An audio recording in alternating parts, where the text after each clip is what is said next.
Afternoon, guys. So it's right before the new year, and we're underneath my Jeep, a JKU 2012 with about 200,000 miles on it, and we have a problem. So let me show you the problem and what we're going to do to fix it.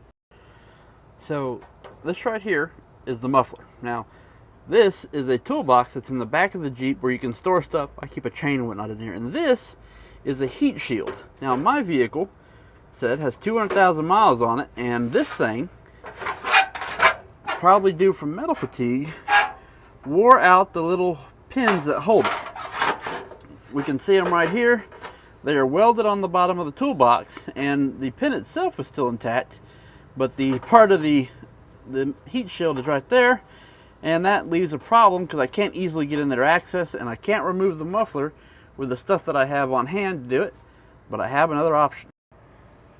So mufflers don't actually get all that hot relative to the front of where the engine is. This heat sink doesn't get that hot either. So what I'm going to do is I printed these little parts out of PETG, and they fit on those nuts, so I don't have to re-thread it. They'll thread right over it, and we're going to put those in place to hold this thing back in the right spot.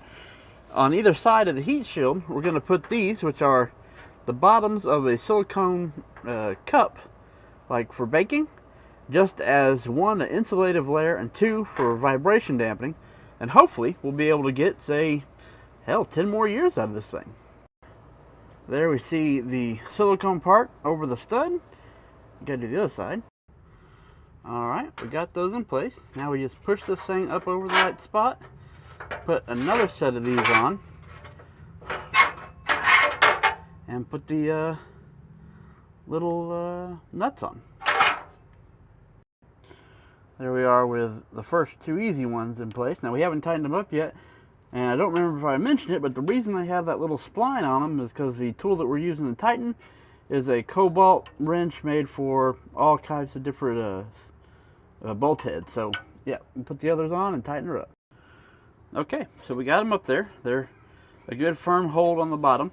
Now in hindsight, this pattern works really good for my wrench on these first two, but on the back one I should have gone with a hexagon, so I may update the design for that.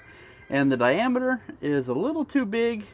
I think I need to shrink that thing down just a little bit to maybe 5.5 mil or somewhere, just so it holds a bit tighter. But yeah, no more heat sink rattling around the Jeep, and we are good to go, and I'll make some updates.